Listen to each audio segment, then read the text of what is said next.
All Welcome right. to everyone to Profiles in Construction. I am your host, Erik Backus, the director of the Construction Engineering Management Program here at Clarkson University. We are housed within the Department of Civil and Environmental Engineering, and the CEM program is the premier educational opportunity that builds quality graduates to be future industry leaders, delivering value to the civil, infrastructure, and building construction industry in order to build a brighter future. This is our third in a series of Profiles in Construction this fall. We seek to share stories from people who have made an impact, and we hope to inspire younger generation to pursue their education and career in an industry that simply put builds our world.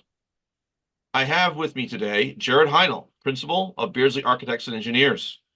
We'll be chatting about his career and delve into the typical contractual relationships between the owner, the architect engineer, and the contractor, and examples of collaboration, conflict resolution, and other issues. Jared is a dual license as a professional engineer and a registered landscape architect in New York and various other states, and has a technical background in site master planning and land development engineering design for a wide variety of markets and project types. Jared currently leads various full-service architectural and engineering projects in the civic, parks and recreation, and multifamily housing practice areas of the firm. He previously served as an adjunct instructor at Clarkson, teaching various courses in civil and construction engineering, and is a regular attendee in the Clarkson's Career Fair and other events. This past summer, he was a recipient of Clarkson's Woodstock Award, which honors young alumni who have demonstrated outstanding loyalty and service to Clarkson and the Alumni Association, and who have used their Clarkson experience to make a notable contribution to their careers. Jared, welcome. Yeah, thanks, Eric. Appreciate you having me. Great. So let's start with your story. How did you first find your way into working with the construction industry? Was there a particular experience that sparked your interest? I guess finding my way into engineering period was, I had technical interests in high school, as well as design, creative design, furniture making, and things like that. So I found my way into investigating architecture and engineering programs at different universities. Pretty quickly latched onto the engineering side, and then obviously really enjoyed the program at Clarkson and felt a lot of good like kind of good cultural match for kind of my style, my interests, and beyond school too, just in the region. Um, I found my way into after graduation, ended up working in transportation engineering. I thought I wanted to be like a bridge engineer, and at the time was searching for jobs, and what became available were more highway design positions. So I took that as kind of imagine as a stepping stone into bridge engineering. And when I started there, I was close to it in a transportation group at Stantec right after Sear Brown transitioned into Stantec at that time, and enjoyed what I was doing. I was doing a lot of highway work and drainage work, but seeing the bridge work up close, it also looked kind of boring. At least that style. They're not all like the Golden Gate or the Brooklyn Bridge. Um, so I was kind of gravitating towards site land development kind of work, and then ended up moving for geographic reasons, for geographic and family reasons mostly, and joined Beardsley shortly after school, like within 2 years, and I've been doing kind of land development work ever since. So within that, on the construction, kind of the construction parallel, I did find myself pretty early um, being a good kind of natural fit for construction administration and interface. Not quite sure why, but I could talk the language a little bit more, I think, and it just kind of ended up being more of a natural fit. So along the way, a lot of people don't know, I think, in the AE world, we do a lot of design. It's obviously our main function, but it's, about a quarter of every project ends up being construction period services. So it's a pretty significant amount of time, and just kind of navigating that interface is important. Um, so that's the short story, and then stumbling through different opportunities along the way since then. So it sounds like, you started off early with kind of get your hands dirty, getting into the process and then, through school and interests and maybe deviating in different paths led you to say, hey, I have this knack for working with the stuff that's out in the field as much as at the office part of it. So maybe in a sense, I think you answered all the questions. Was there a particular moment or influence or something that happened that really solidified that this is where you wanted to go and what you wanted to do? Was there any kind of aha moment for you in this aspect?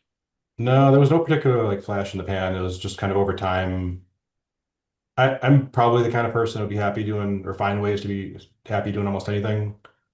Um, but I just was able to I had the opportunities to kind of reinforce my own interests and always felt comfortable, I guess, mostly, and um, had, good successes early, I think, helping ensure, the other part of this is helping ensure our projects are good continuity through construction. So the end result is what the owner is hoping for. Gotcha. So it's the aggregate of small things, I think. It's probably a pretty common story for a lot of people. Yeah, sure, sure. So change a little bit, maybe related, maybe not, is looking back, were there any mentors or key figures that shaped this journey for you? And what role did they play in your growth and your small steps that you've taken here? Certainly, there's a lot of it's a weird mix. Not any particular like big brother kind of mentor that was present all my life or anything, but just along the way, um, even small things like even in high school, I was a pretty good writer, technical writer especially. They had good support then, and that I think that was a really good foundation for a lot of things, a lot of communication and like organizing thoughts and stuff, non-technical, but that served me very well. I think just having a good kind of uh, creative writing and technical writing instructors in school, in high school and college, early college. Um, I did have I worked at again, not directly related, it's weird, but I worked at a hardware store through high school and college and learned a lot about service, customer service. And the guy that owned that store, um, he was like this with a lot of guys in my town. It was kind of the good job to get growing up. And he was a guy that was very bright guy, had I think ambitions of a different career, but Hmm. came back home when he was young to I think care for an ailing parent and ended up buying the store. And so he was a guy, he had a good like way of looking at life where he was just kind of didn't take himself too seriously, liked what he did, had a good time, um, but always had like a looseness about him, which I really liked. It was kind of just a light, and that translated to uh, customer success and other things. He was one I had obviously a lot through school and in my business here, senior folks that have helped me with along the way, and even clients. I've had a couple of clients when I was younger that were Clarkson alums, one or two of them that were very they the relationship we had. This was a state parks team we were working with, and the client on their side was just very good about kind of looking for opportunities for even people in our firm, and they still do. And I've taken that to heart too. Like when we work with other folks, with clients or with subconsultants or contractors, trying to watch out for people that I can kind of help along the way as well. So again, it's all just a lot of little things. Hmm. Just being open-minded, kind of picking and choosing parts of personalities or ways of doing things I liked. Cool. Maybe we can put a highlight on the screen here for everybody as we have this conversation. Can you share your favorite project you worked on and what made it so especially meaningful to you? So there's a couple. I enjoy them all, mostly. I talked about a couple of bad experiences too at some point, but there was a couple around. I worked on a master plan for the St. Regis Mohawk tribe, which is not too far from campus near Messina, and had a chance to kind of help plan out and then implement like six projects all over a long period of time, 10, 15 years. Um, that was pretty rewarding and working with the same people and kind of helping evolve it as different projects came and went.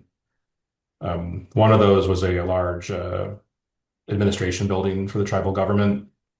This was like 2013 or something, I think was the design period. And it was probably, so I was, just under like 8 years out of school, I think. And that was a time around that I felt like that was the time I was starting to get it, like where I didn't, I mean, you get capable early, but that was one where there was not a lot of backtracking. It was like, I knew what I was doing. It was very linear. The early concept worked and stuck. And in the early years, there's a lot of, you don't know what you don't know. There's a lot of iteration, and um, there's a few around that time that I just kind of like, okay, I kind of get it. I don't know everything, but I know I have a handle on this and could anticipate issues, anticipate challenges, and it was just very smooth, like straight line project. To the credit of the client, a lot of times it's not just us, but Yeah, the client does have a role in herding the cats, so to speak. yeah. And that's an important part of it. By the way, people online, if you have questions, please feel free to put them in the chat. We have some questions I'm asking Jared now, but please feel free to drop those questions in the chat. We'll catch them as we go along here. So I will flip it around now. You gave us a good project, which was this administration building and a master plan you did for Akwesasne. I'd be curious what your worst project was or most challenging project was, and what did it teach you? What did you learn from that?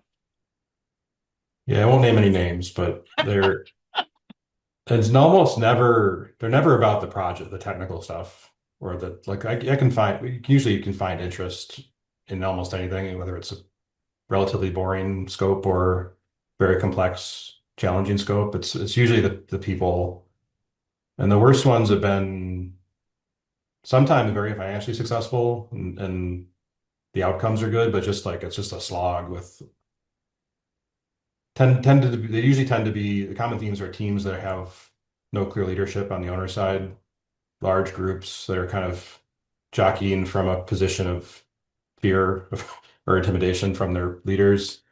Um, a leader that may not have anything to do with the project, it's somewhere else, and not, but is their aura is driving all the decisions.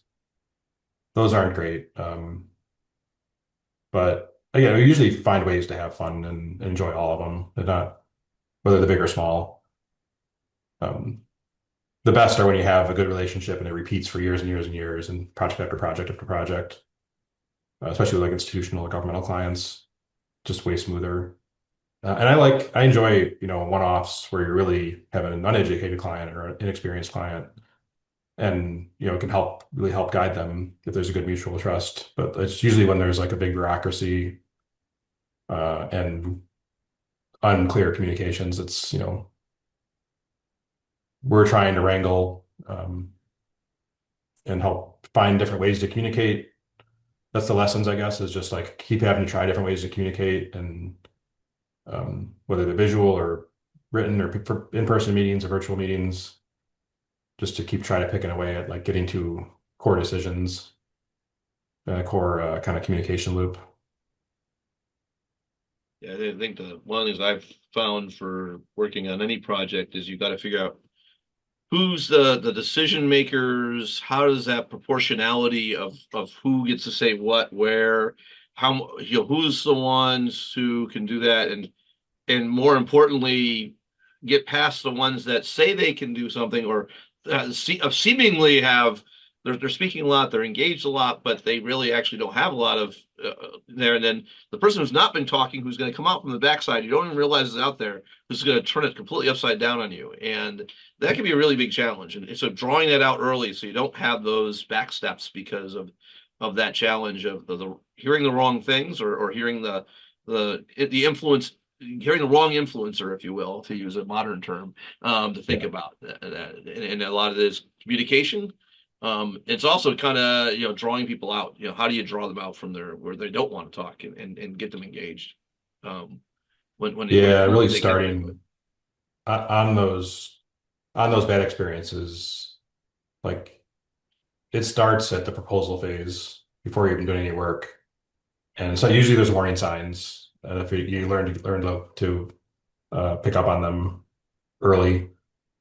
Um, but sometimes it's just you get better at like no-going projects too. That if it looks like it's a mess, it's probably going to be a mess.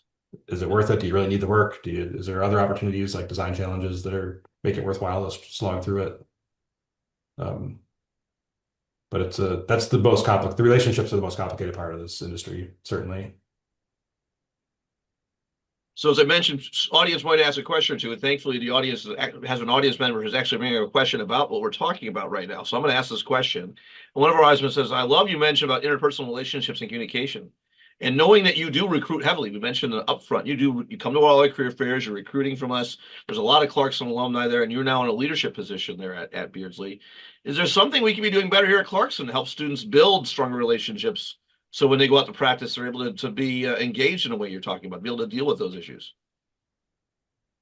Part of the reason, I think it's sort of innate or not in most people, but part of the reason we do continue to, look to Clarkson, new alums or experienced alums. I think there's a self-selection of the people that want to be in a place like Potsdam and in a school like Clarkson. So there's a good, I think half the work's done, hopefully. It's not just a random sample of people, it's people that want to be in that environment and work in a collaborative, you know, not particularly competitive student to student environment. Um, that's what we see. That's a big reason why we keep coming back. Um, I think, and the group project work model really helps that too. You kind of have to. That's what we ask in interviews for students from Clarkson or elsewhere. In your student projects, what role do people fall into? Do they fall into the herder or the cracking the whip on deadlines, or do they want to be the technical person? Like that's helpful to understand kind of the natural dynamics that people kind of gravitate towards in a group. I do kind of think that in general, people are maybe better off just working to their strength, accepting kind of their natural comfort zone. Not always, but and working towards those strengths rather than trying to fight it too much or try to, you can kind of bolt on other skill sets and yeah, obviously everybody has to communicate and do what you got to do, but just kind of being honest and genuine about who we are, who a person is, where they're best going to thrive, and just letting them, work in that zone generally seems to be best. But yes, more the group projects I think are invaluable. That's all this industry is collaboration.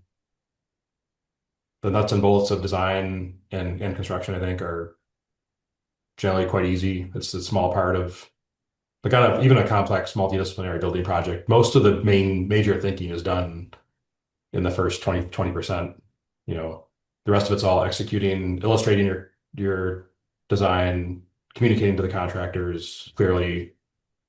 There's a lot of back checking and iteration on small stuff, but the actual sizing beams and bolts and earth specifications and things like that all happens.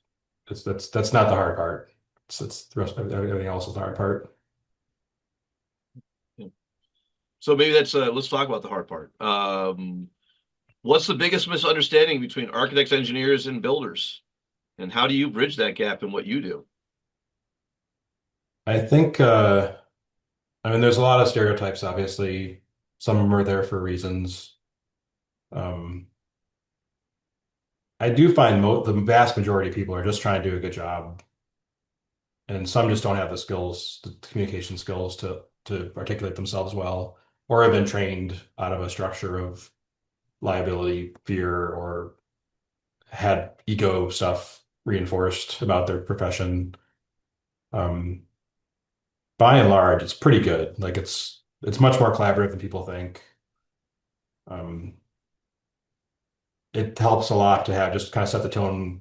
I try to set the tone pretty clearly at their like during the bidding even or during pre-bid meetings, so that the construction competitors at least kind of have a sense of like what the relationship's going to be like. Probably for the owner's sake, so they aren't, there's a factor in construction pricing that's just like headache factor and an administrative burden factor, and try to like at least help people understand we're working together here. We're not perfect. You're not perfect. There's going to be stuff that comes up. There always is, but we'll deal with it. Um, Yeah, I and think different project types have different, more or less heavier or more dilute concentrations of those ego issues, I guess. But by and large, it's a craft. Um, and a service profession. Both are service professions. We're serving an owner. It's not our project. It's not the contractor's project. It's in the end of the day, it's an owner. It's the owner's goal. So we're just trying to all be responsible and trying not to fight about stepping on toes or contractual issues. Yeah, I think it also greatly depends upon the level of sophistication or experience the owner has in doing Yep. this. If you're working with an owner who is not very knowledgeable about design or construction practices, you're doing a lot of educating for them, and as a consequence, may not know how to make it so that you can work well together, right? And create and actually Yep. create more misunderstandings. On the other hand, there are some that their head gets too big, and they have the same problem where they're trying to manipulate the situation with them that creates other misunderstandings. So there's always this balance of trying to you want an owner that's knowledgeable enough and sophisticated enough. At the same time, you want an owner to make sure that they're listening and hearing what you can bring to the table because you're bringing things to the table. That's why you're getting paid. So you got to be mindful of that as well. Um, so another question came in, and also I'll hit it now since it's it's one of the audience questions. It looks like we have a student who's asking this question. It says, "Is a PE license required for your position?" That's question part one, and then part two is, "Would you recommend someone entering the construction field to get one?" You can. I think the first one's pretty easy for you to answer. The second one, I'd love to hear your thoughts. Yeah, certainly the AE side of the business, it is required to get past a certain level, basically. Certainly principals or senior staff generally are licensed. Um, it's not an absolute. There's roles in the business where it's not a requirement, but it's certainly encouraged and uh, will give you way more options over the course of your career. Um, I I don't have as good of a read, and Eric may have better sensibility on the CM or large construction company side. There are a lot of senior folks are licensed. I think some of it's for marketing reasons, some of it's for quality assurance, contractual reasons. And that would never hurt. And the time to do it is when you're young. Like the FE as well. Like do not wait to leave school. Um, that it just it's way life gets way more complicated once you're out of academia, and it's I think we talked about career stuff too, but I did not have a particular plan or series of ambitions or anything.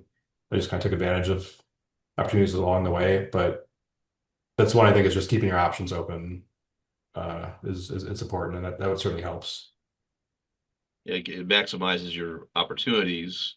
There's almost no downside Yeah, to having it, right? But it other than you've had to do the work to get it.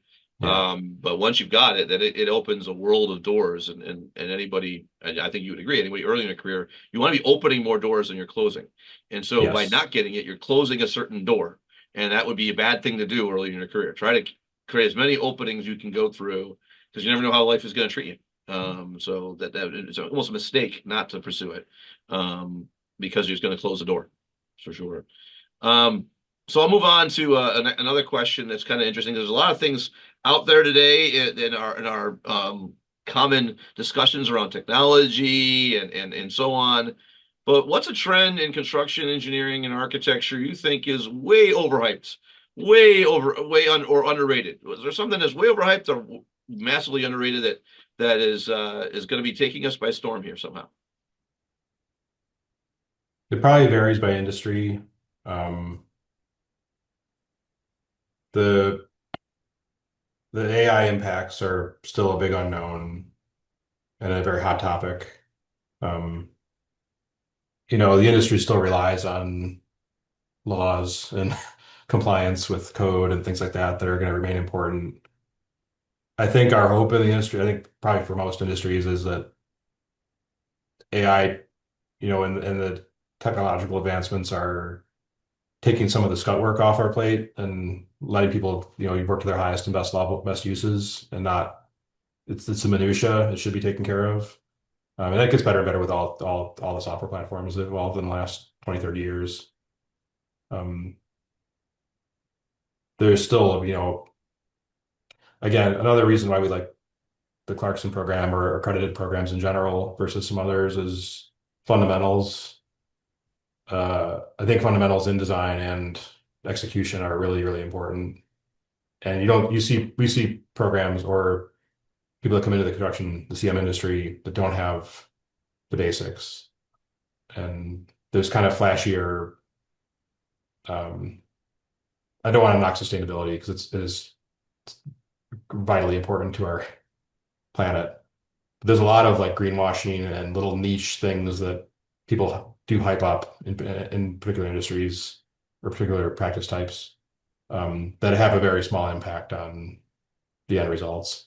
So there's a lot of branding and kind of manufacturer competitiveness stuff that goes on, and competition between code writers and publications.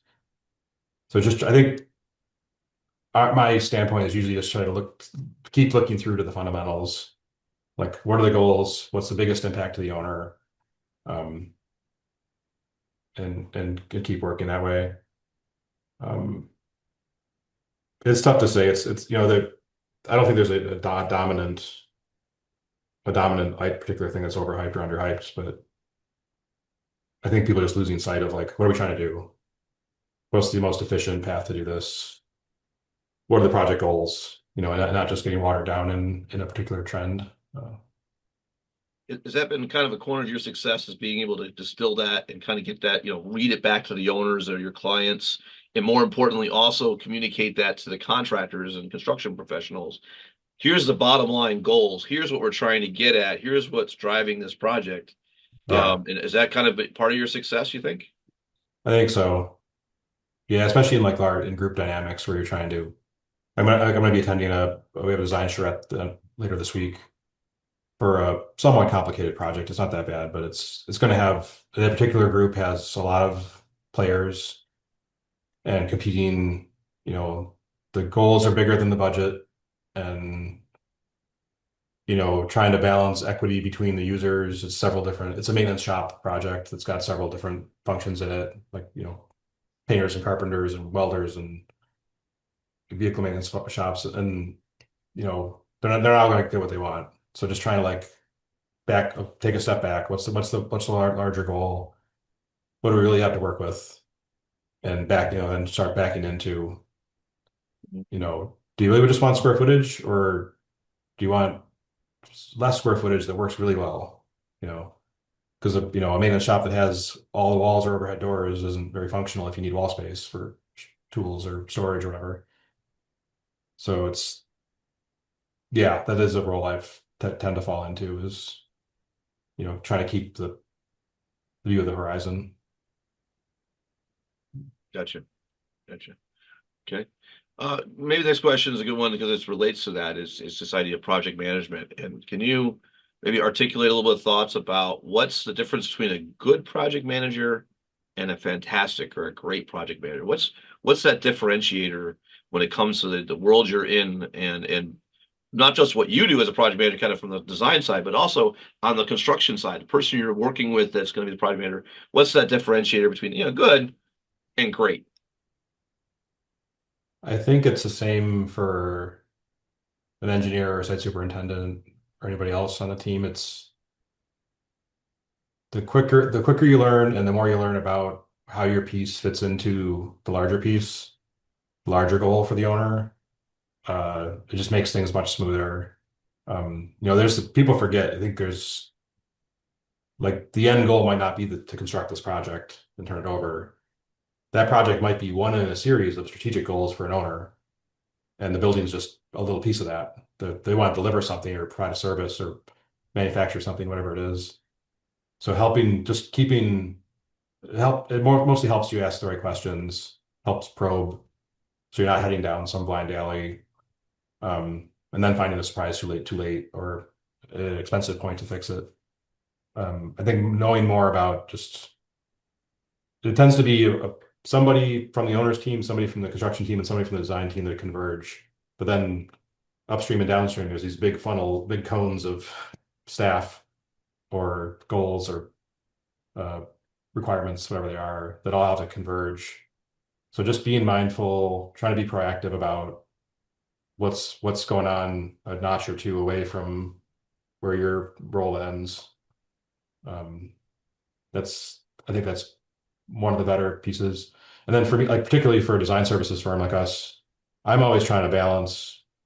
and I think we try to encourage this, is try to balance the um, like the creative opportunities and just like tr design quality opportunities with available construction budget, optimizing budget, and then our own staff, like mentoring the staff and giving opportunities to the staff where there are times when you have to tamp somebody down or push them up. Like say, we've like you're taking too basic an approach on this. I think we need to ramp up a bit so that this is a notch higher than other projects you might have worked on.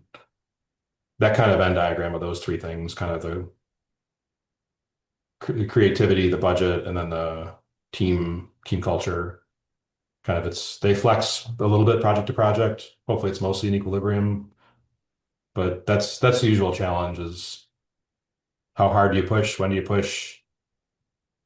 Kind of understanding, and it's interpersonal too. Just if you see a team member that's unusually stressed because of deadlines or life stuff or whatever, trying to find ways to, Mhm. not burn somebody out.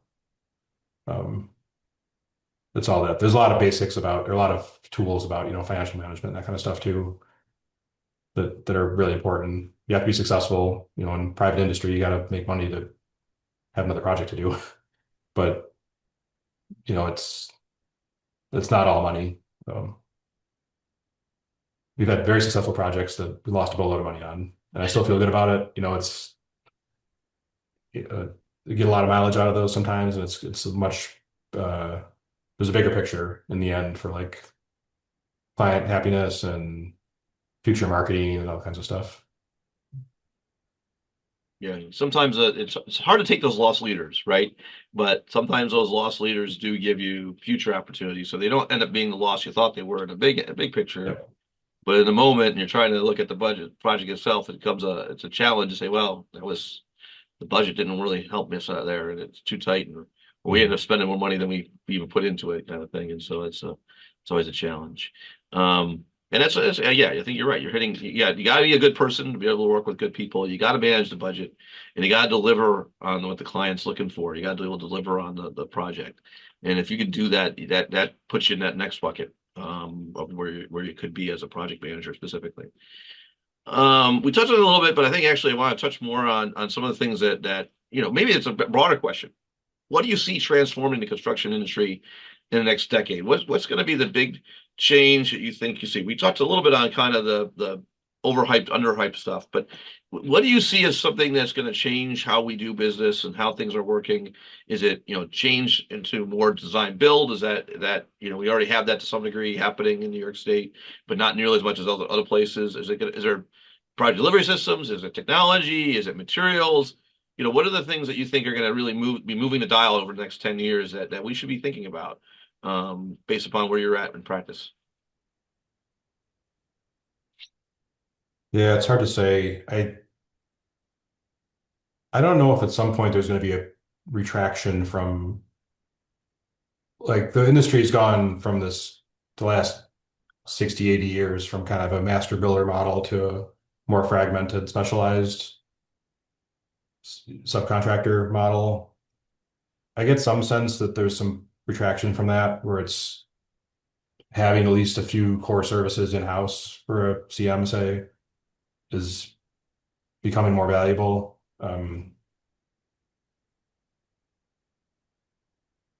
Yeah, I don't know. I think it's going to vary a lot industry by industry, and then the economic conditions that drive the markets overall are going to affect some of that. There's been a big movement or a shift in the right direction, I think, in the last 10 years, moving towards more quality-based selection contracts and less like pure old school hard bid price-based contracts. I think the message has finally gotten through. Certainly on the AE side, and I think mostly on the construction side too.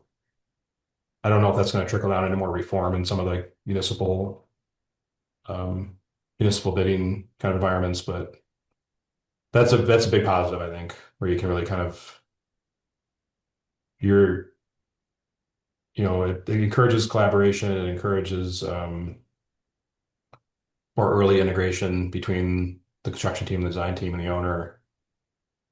Um, I hope that's where we're going. I don't know. I think it's going to vary by industry a lot, but it seems to be there's hints that it's headed in the right direction, I think. How much do you think of that's being driven by policymakers? For instance, the Wicks law as an example. How much is that being is there is that being driven by them, or are they reacting to it? Which way do you think I see that? Again, you're active in other organizations in your career, so I'm kind of curious what your thoughts are about that. Yeah, there's been concerted lobbying efforts through like the American Council of Engineering Companies and ASCE and I think the construction groups as well, to try to help just get the point through that it's not. I don't know how it happened, but at some point there was a somebody got the people got the message that it's not about greed and like competitiveness, market competitiveness. There's actual real benefit. I imagine there's data out there to support that was help drive that home. Um, there's still a lot of, and it's varied a lot by region. Some municipalities or states are very parochial and have powerful unions in one direction or another. Um, that is another thing. I didn't mention this before, but the collaboration side and like the relationships between the AE and the contractor and the owners, that varies a lot by region and of the country and of the state. Um, there's some just segments that are just much more ingrained as a combative process and hard to get around. Um, so I don't know. I do think that's the biggest piece though, is just more qualifications based selection and negotiated contracts and more trust, I think, really like that these are advisors working to help you in whatever role you're in. Um, and not, it's not just a pure capitalistic exercise. Hmm. Yeah, yeah, yeah. I think seeing the contractor not as a person trying to rip you off, but as somebody who's there to get the project built and actually has expertise to offer to make it work through is an important part. I think the other part is recognizing the limits of the AE to know everything, right? That Yep. they need help from the construction side to be able to do what they need to do. And oh, by the way, they have certain expertise you need to listen to because they do know certain things that are important. So yeah, I think I think policymakers are starting to get into it. I think they're also seeing the consequences of the change order madness. So we get into the design bid world, design bid build world, did not result in better results. This didn't, and so let's take a different approach. And I think we've seen that definitely there is a good data out there for saying, hey, more of a collaborative and integrated process, the better for sure. Um, so speaking about the next decade, let's talk about the next generation of construction and design professionals. What advice would you give to we have a couple students in the audience, as well as certainly other folks across their careers. But what about young professionals and opportunities and what can they especially look forward to being a graduate of Clarkson University? What are the things that you got that they still take advantage of, and you've taken advantage of that have made having come to Clarkson a better thing for you in your career, and how they could do likewise as they're starting their careers. Yeah, certainly the network and a professional network and just the kind of the culture, I think are big advantages. Um, I don't know, like I can only speak for myself. I think like work is part of your life, but it's not the only part of your life. And thinking larger about what do you want to do with your life? Where do you want to live? Um, the kind of work you want to do hopefully aligns with that. There's um, personal aspirations or philosophies or things like that you want to try to overlap with your work if you can. But there's more to life than work for sure. I think I wasn't particularly money driven.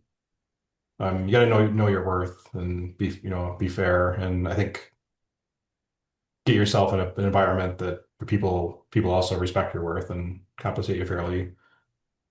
But I don't think it should be the main driver in like job selection and promotion. I think more just like have to have some innate satisfaction with your work and be able to have fun, and it makes the day go way faster, and you'll work way harder and be have better results on stuff that you actually enjoy.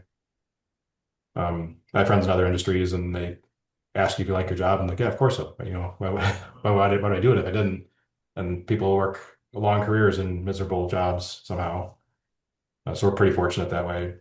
I love the variety of what we do. It's all, most projects are done like through design in 3 to 6 months and constructed within a year or two. And there's 10, 20, 30 projects all kind of going on at the same time. So it's nice to be able to hopscotch between things. And then like for me, as I was gaining experience, uh, the exposure to the business side of the firm was another leg of the stool to kind of learn about and get more comfort level in, in addition to like just the design and construction side. Um, I think just being nimble, watching for opportunities and taking advantage of them when they arise, and not being afraid to, I mean, this says limits, but not necessarily asking for permission to do things, like just being, make people aware. If you have something you want to do or you want to try, it's probably appropriate to make somebody aware, but don't expect things to be handed to you in some structured way necessarily. I mean, hopefully you have a mentoring program that's as you're leaving school that's will help, get you started, but uh, don't be afraid to be ambitious, I guess, and try new things. Um, Yeah, I actually want to highlight something that we haven't talked a lot about, but you were obviously an adjunct instructor for us for a while here in the CEM yeah. program when I got here in 2014. And it Mhm. wasn't long after that you started studying to become a registered landscape architect. And I think that Yeah. was because an opportunity presented itself. Maybe you could talk a little bit about that particular, why you chose to do that, what that's done, and it's not a typical path that everybody does. So be kind of curious, maybe to share a little bit about that because I think that gives this idea that it's fairly early in your career, but you chose to do that, and some nobody told you you had to do it, but you kind of No. did it, right? And it was you didn't ask permission, you just kind of made it happen. So I'm kind of curious if you Yeah. may share a little bit about that story because I I think didn't that's really, I a didn't really tell anybody powerful actually example. until it was done. Like I didn't want to get, I don't know. I probably should have just to set myself more of a deadline and a shame if I didn't get it done. But yeah, there was a couple of reasons. One is the way our business is structured. We have shareholders and we have directors and things, and we only had one other like licensed landscape architect, even though it's in our name. We're like a 60-person firm, mostly architects and engineers, and then some support staff. But we have an LA discipline, but there's only one other licensed guy, and I was seeing enough where some states you know, require people in each of the trades you practice to be licensed in a given state, and owners of the firm. So I thought it was a good idea to have a little more redundancy. The other guy that I work with he was a very good mentor to me from a design is a very good mentor to me from the design side. He's 15 years older than me probably. Um, it seemed like a good idea to have a little more redundancy. And I just started looking into the exam requirements. I was curious, looked into it. The content of the exam series is very, very close to what I do day to day. And there's a path to do it with a civil degree and experience. So oddly, I started studying, and I think it was around, I had the notion that we had a kid or two that sideline things for a year or two. And then at some point I was, okay, I'm gonna restart this. It was like, I think it was like this time of year, it was going into winter. Like, all right, this is a good time. Things are a little less crazy. I can carve out the time to study. The exam sequence for those things is a little weird. It's like offered in batches a couple times a year. And I looked and it was four exams at the time. I think there's five now, or maybe there's still four. Uh, four like full day exams, like the PE. And I decided to register for two of them. Like, well, if I'm gonna do it, let's try, see how hard it is. And I registered for two and then passed those two, like found out immediately. So I registered for the second two and just got it done.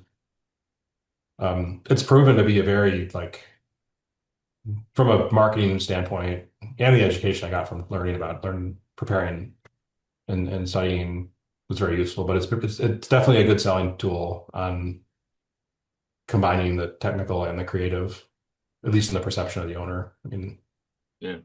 Well, I think it also says that I think the other thing is reality, and this is kind of maybe for the broader audience, is that sometimes you're it's not just getting a PE and be done, right? There's yeah, other licensures, certifications, things like that that you need to think about pursuing and they open doors up for you by having those. And here yeah, you're explaining how the client really likes both the creative and the technical, and it kind of shows your middle brain. You're not right brain or left brain. You're both, and yeah. it's a pretty powerful thing to be able to say to a client. We're coming up to near the end here, Jared. Is there anything else you want to offer? Any closing thoughts before I kind of do the official closeout today? I don't think so. I guess, yeah, if any other attendees have questions, I'm happy to talk more. I guess, yeah, for students, I guess just I would also encourage everybody to, especially if you're younger and looking at internship experiences and things like that, like reach out to people like me. Most people in my position in any firm are happy to invite you into their office and talk a little bit about the profession. We're all our internship program here is fully about giving back. I mean, it's not we have as a side benefit that we get good work out of people, and it's kind of an extended interview process in a lot of ways for a future full-time hire. But most people are very happy to share their story, show you around their firm, show you examples of the projects. Try to see as much as you can before you jump into a career path because it's very niche. Like there's lots of little slices of this industry, and the types of projects, people you work with, and the locations can make a big difference on your satisfaction. Um, so that's learn as much as you can, I guess, and again, and don't be afraid to reach out to people. Um, it doesn't have to be a formal process or a formal shadowing or something. Just hey, I'm coming home for Christmas. I'd love to stop in and chat about your business for an hour or half hour. Most people will take you up on that, or at least pass you on to somebody that can. Yeah. And I think the other part is having a good boss. I think there's something you said for the interpersonal relationships. And Yeah. so having both mentors, but also someone who's going to help you flourish and grow in the way that makes sense for you and that you get along with, generally speaking. You got to you got to work with these people all the time. Maybe at least get along with them pretty well. And so having a good boss can be a part of that too. And so one way to start that is building relationships even before you get there, to have Hmm. those conversations. Well, Jared, I can't thank you enough for joining us today and kind of giving us your profile and construction from a little bit different angle. I really appreciate having the opportunity to share a little bit. Hear you share a little bit about what's going on and where things are going from your perspective. Thank you for that. So, thank you so much. Thank you everyone else who's online here listening and joining us today. I know I enjoyed this conversation. I hope you enjoy this conversation. Our next profile in construction will be on Wednesday, December 10th at noon. These are noontime engagements here on the East Coast with national leader in consulting engineering, Leo Titus Jr., PE, class of 91. We'll chat about his decades of technical leadership, industry service, and his personal journey, specifically around the 9/11 response and raising over $350,000 for breast cancer research in honor of his late wife, Jennifer Saranton, who's also was class of 91 here at Clarkson. At Clarkson University, we build your future. Our construction engineering management program has programs in undergraduate and graduate education and boasts a 100% placement rate of graduates year after year. Clarkson University is a proven leader in technological education, research, innovation, and sustainable economic development. Clarkson faculty have a direct impact on more than 7,800 students annually through nationally recognized undergraduate and graduate STEM designated degrees in engineering, business, science, and health professions, as well as providing executive education, industry level relevant credentials, and K through 12 STEM programs. Alumni can earn salaries among the top 2% of the nation, and 1 in 5 already leads in the C-suite, kind of like Jared. So please visit us at clarkson.edu/CEM, and please have a great rest of your day. Thanks so much for being with us.